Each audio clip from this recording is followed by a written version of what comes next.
Welcome to Leader You by Black River Performance Management, where we believe work should fuel the human spirit, not drain it. In this leadership podcast, we will dive into the lived experiences of people flourishing in today's workplace and beyond. Join us to hear real-life examples of experiences from our own lives and from the leaders we know and trust. Thank you for listening to the Leader You podcast. Today, I have the pleasure of introducing my significant other and my soulmate, Rob Leone. He is a professor at Idaho State University, and he also specializes in the psychology of work, specifically as it relates to leadership culture and solutions for improving human performance in the workplace. Thank you. Yeah, I'm glad to have you here. We get to do this every once in a while, and I brought you in today because I wanted to discuss burnout, how we navigate that landscape. Okay. And in what we're going to do to discuss this is find out what ways it is a individual's issue versus when is it an organizational or systemic issue, and what do leaders need to be aware of if they're having a lot of employee burnout, or if we have one or two people feeling burnout. Could be them. If we're having a high churn rate, people are not, we're losing a lot of people, or momentum is down and productivity is down. What's going on systemically with that situation? Yeah, perfect. So I'm excited to have this conversation with you. In this session, we're going to discuss burnout, which is a form of chronic stress attempting to tell the body that it's time for a change. And if not, it can lead to emotional exhaustion, cynicism, and reduced productivity. We'll look at this from the leader's role of influencing burnout and look at specific steps that the leader can address. And the information should be helpful if you're moving into a new organizational role, and an employee burnout is a factor. You may want to make some shifts within your organization to mitigate or avoid burnout. So I think this is something that has really been prominent ever since 2020. And so we want to take some time to discuss it. And I want to have Rob share with you what we are seeing in organizations and what's coming up, and tap into this just a little bit deeper. Okay, so the concept of burnout is much more, it has a much longer history. Now we're trying to get more into better research to better identify what the factors are that are leading and contributing to burnout, and that's where we're at right now, is we're getting some really nice information on what those contributing factors are. But it's a huge issue. It's an issue for the individual as well as the organization. And at the individual level, as you mentioned, it could lead to a variety of complications in terms of personal health. But I even think about outside of that, right? So our motto is work should fuel the human spirit, not drain it. And this would suggest that if a person's experiencing burnout, that organization is not living up to at least what we espouse to from that motto. And the spillover of that affects, or has the potential to affect, all areas of life, and from pretty minor to very significant issues. And that can affect relationships, sense of self, actual physiological ailments and problems manifesting because of that. And so what we want to talk about today is more in line with what can leaders do from an organizational standpoint to give this some consideration and address it. And because you mentioned, who would benefit from this. And I think about the systemic level burnout and someone hiring a new leader for that organization to help address part of that. And they might not have diagnosed that organizationally as a burnout factor, but at least the leaders of that organization know that people are not firing on all cylinders. They're having issues with morale, stopping out, just not being present at work. Lots of sick calls. Yeah, right. Things like that. And so that's a tough spot to step into. And what I'd like to do is get into some options and situations that are solutions for someone that might find themselves in that situation. Absolutely. So what do you think some of the causes that are happening in the workplace that might be like a root cause for this type of burnout? Okay, so I think let's start with root cause. What is a root cause? a root cause is basically one of those the very basic foundational element that's creating an issue that's contributing to factors further on down the road. And this is an important concept to distinguish because in many instances, organizations we work with and organizations we've worked with in the past really see the symptoms of whether it's burnout or it's other things, right? And in order to truly address what those things are and mitigate them, we actually have to dive deep enough to that root cause to determine what exactly that is. And there's a variety of factors to consider when we think about root causes. But when we think about this, first thing I go to, is this a system issue or is this an individual issue, right? And what we want to do is determine if it's an individual issue, that's going to have a different path of solutions for that person as it relates to the leader. It might be something as simple as they don't have synergy, they don't connect, right? And so that person is dealing with the work issues, maybe other things in the workplace, things in their personal life, like we talk about often when we talk about motivation. What are those motivational factors that are influencing people and preventing them from thriving? So I'd really look at that. And then, as you mentioned, systemically, if it's a factor for the entire department, or we see high turnover under a particular leader. And I know when I say this, a lot of people are going to be shaking their heads like, yes, we know that person in our organization that our organization won't deal with, that's continuing to contribute to those problems. And they just high turnover, and they're just moving through people. At the organizational or system level, psychological safety is a huge factor, and you could see how it intertwines into the burnout situation. If a person does not feel like they can speak to their leader or even their colleagues about what they're experiencing, how they're feeling, what their obstacles are, if they have to keep that to themselves, where's that going to go? Where's that stress going to go? Who's going to pick that stress up?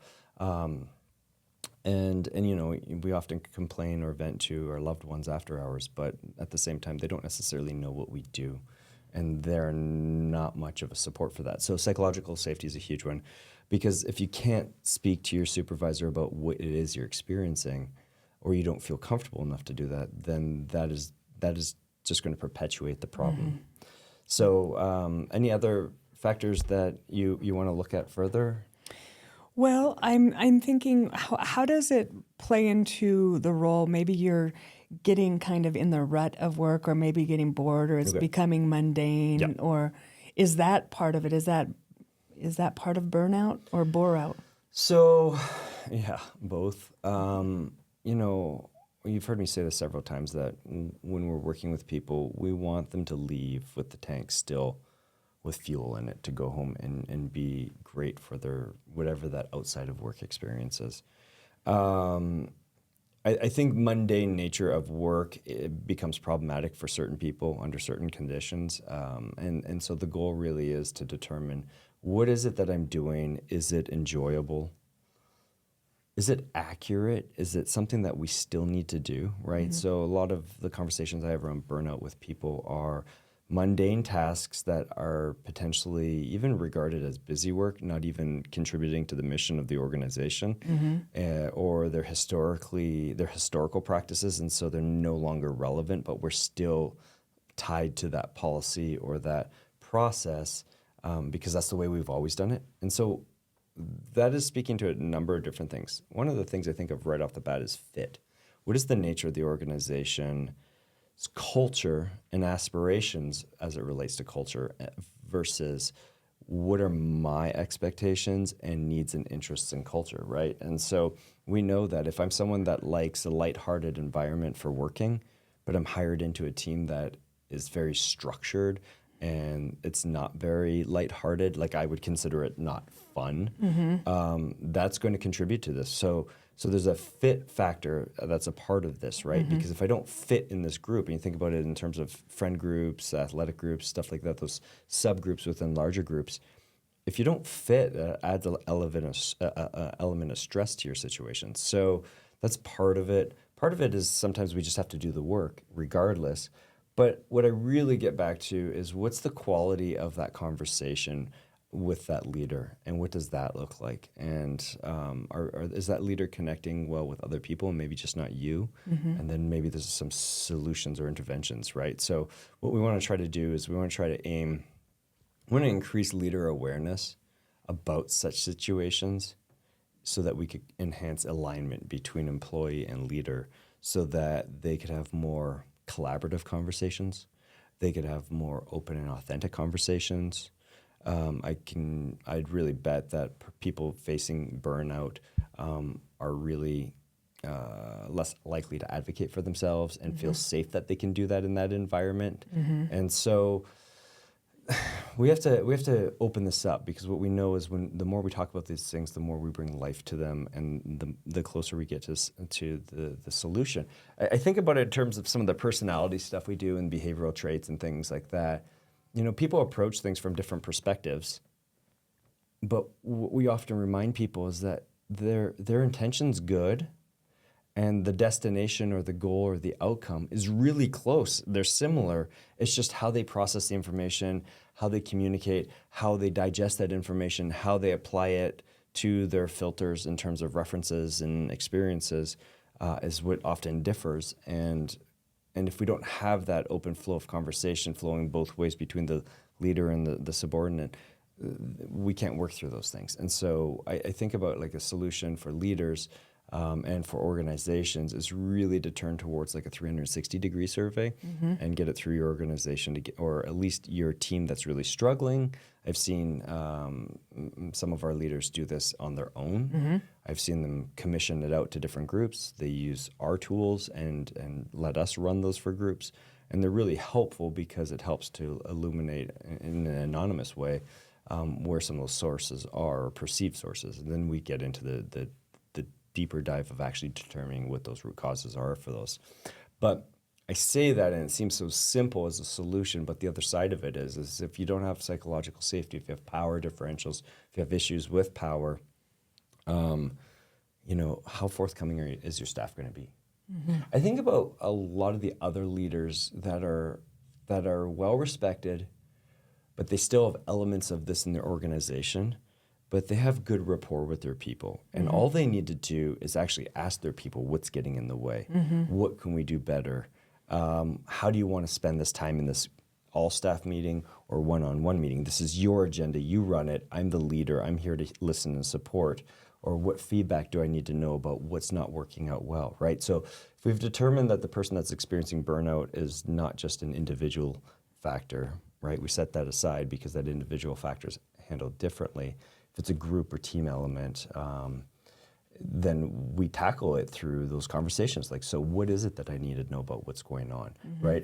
But that doesn't flow. It doesn't come without that psychological safety and that purposeful cultural space of collaboration, right? So it's a really tricky subject. It's a topic that needs more attention in terms of self-care as well as organizational care. We know that we can actually take all the steps we want for self-care, but if we don't fix the let's just say the organization's the root cause actually, then we're not going to make headway. I also think, as I say that, about the people that move or that are chronic job hoppers. Yeah, job hoppers that are always burned out or always dealing with stresses, or everyone else is always the problem, right? And that's a different conversation in and of itself, but it's worth acknowledging that sometimes people are their own baggage, and that, it's like, wow, I moved all the way across the country and the problems still persist over here. What's going on? What's wrong with everyone? And it's like, well, maybe it's time to stop and take a look at yourself and determine what's going on with you and what do you need. But ultimately, I think what we continue to do is we work towards increasing self-awareness. And that's both on the employee side and the leader side, and then being very purposeful with building culture. And there's a variety of activities, workshops, things that can be done to do that, to build alignment between people. And as we always talk about, culture is like the ice cap on a mountain that's melting, and it's dripping down over the rest of the organization. Like, it's going to have an effect on the organization. And if that culture is really poor, it might sour things and kill the plants down the mountain. But if that culture is rich, it buys you space for having these difficult conversations. And so, I hate sounding like a broken record, but we really need to get back to continuing to do the culture work, prioritizing that, and letting your people help guide that. It's just not a leader-driven initiative. Yeah. So how do you know before you blame yourself for burnout, or you blame another employee the employees? What do you look at systemically besides psychological safety? What are some of the other symptoms that they might start to see? I think culture fit, right? As I mentioned already, is whether or not are we on the same page here? Like, are we looking for the same types of things in the work environment? And there's actually some great tools out there that can help assess that for screening. I think that's a huge part of this. I think as we continue to look at some other research too on communities and these collective versus individualist community mindsets, how does that translate into the organization? That if I'm a much more collective-oriented individual, even as a Westerner, I'm much more collective-oriented than others, I want my team to be like that. And so for me to work in a group that's maybe less collaborative and much more individualistic, that would add an element of stress to me. For sure. So that, I think, is a big factor. I think just alignment with purpose and goals, right? Once we've established those fundamental basic psychological needs are being met, now we can get into higher order needs for humans and determine, is this job aligned with where I want to go, what I want to do? But the other side of it, too, is that a lot of people are place-bound. Or they might have a good thing, but the circumstances and conditions suck. And so my heart really goes out to them because they're not mobile. They don't have those options. So they really do need to work on that element of kind of a two-folded approach. Work on the elements of myself, but also how can I lead my team and my leader? And I'm saying this as a subordinate. How can I work with my team and my leader to start moving into more healthful environmental interactions, processes, things like that? And working with teams in terms of and I'm not saying that teams work together to work around their leader. I'm saying that maybe if you look at this and psychological safety is an issue, well, maybe we get a bunch of people together, we have a bigger voice, we have a uniform, bigger voice, and that is easier to carry weight and have better quality conversations with our leaders to make improvements over there. Absolutely. That's a really good point. So can I add one other thing? Yeah. The last thing I think about as it relates to this is language and mindset and the relationship between the two, as well as expectations, right? So we talk about this a lot, like people get together and they almost complain that they're so busy, yet they have time to sit around to talk about how busy they are, right? And how that ties to that mindset and that verbalization ties to certain behavioral outcomes. And we have to be mindful of that as a leader. What is the quality of that conversation? How do I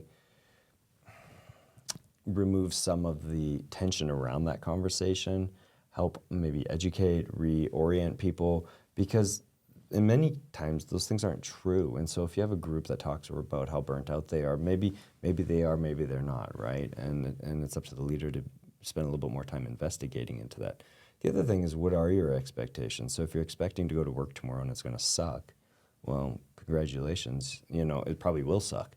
Or if you expect it to be awesome, we also know that if we cast our expectations too high, it's easy to be disappointed. So what's the balance of those two? And it's somewhere in the middle of keeping somewhat lower expectations. I think about it in terms of like our kids that are figuring themselves out and they see all these other things around them and the things they want and the things they think make up a successful life. And oftentimes those are external things, but it's really disappointing when you have those high expectations that I should have this car by this age and I should have this home by this age and I should have these possessions by this age. If you don't have those expectations, we know that we're much more pleased when they do present themselves, when we're not living according to those external factors. The comparison. Yeah. Right, and the thief of joy. Yep. Yeah, so What are some self-development for leaders in their shortcomings or to overstep these areas? Like how can they develop themselves?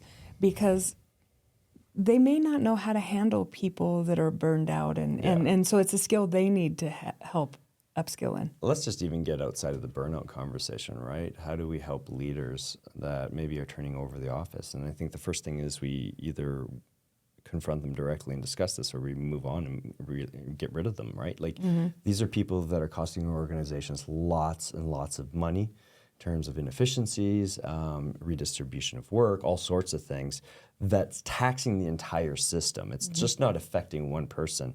And so if I have someone like that in my system, I need to have some conversations and give them some really high quality and very specific feedback about where I'm seeing problems and have them to be a part of the solution, right? So that they become more self-aware about how their behavior may be contributing to these problems. But like I mentioned, if you don't have the cultural aspect there, if you don't have that positive piece, it's going to be a really difficult, awkward conversation. And I think that's why most people avoid those conversations, is because they don't have that cultural piece and they just the skills. Make excuses or the skills. And so to me, it comes back to leader self-development and self-awareness, and how do we learn more about ourselves? How do we bring people that might be supporters of us on our team into those conversations? So every one-on-one, you've heard me say this, every one-on-one ever, in my opinion, there should be, feedback for that person as a drip, but also feedback for me as your leader. What do I need to know? And you learn these things. You learn who your strong people are on your team that are comfortable to talk to you about these things, and you start to value their input, and you work collaboratively to try to influence and lead your own development so that you can move forward and take care of the team. And then you turn to those people and say, hey, is this making progress? Stuff like that. The quality of conversations we have with everyone on our team is very different. Right. One of the things I think would be helpful, just from thinking, and we do this with organizations that we work with, but thinking of just even doing an emotion check-in, and if you hear the whole team say, I'm overwhelmed, burned out, stressed out, all the anxiety, if you're feeling that collective emotion contagion, I'd first really think about what that is, but also defining what burnout is, what overwhelm is, what those mean, because they mean different things to everybody.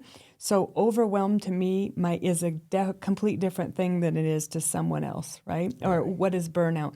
So I think getting people lined in with the same definitions and then actually saying, are you actually burned out, or are you feeling stress? Are you feeling, where are you? And what are some of the obstacles? But oftentimes nobody even asks. Right. And so we don't even have a pulse on where our team is. Yeah, and so, but that's based on the assumption that you have the psychological safety to have those honest conversations in your organization, right? And I think the problem is much bigger than that, and it's a much more organizational or divisional or team-based issue under a leader, and the organization above has to step in, and they don't have to fix it, but they need to be mindful of what's going on and create the resources, because that new leader coming in most likely doesn't have the expertise. There's nothing better that I enjoy when people reach out to us and be like, can you come into our monthly meetings and facilitate a development conversation for 20 minutes? Because I just don't have that room on my plate as the leader. I don't even know where to start with all these things. And so, sure, you could do the same thing as it relates to the burnout pieces. Like, you need that external perspective, someone that's away from the issue, to really give you some good quality feedback as it relates to ways to move forward to address this. Absolutely. Thank you for your time today. I love helping people with their wellness in the workplace. I know it's a place we both are passionate about. I'm grateful for you to be here today and share your wisdom on how to help your employees that are feeling burned out, and check out if it's systemic or if it's individual, and how to tackle those issues separately. So thank you for being here today.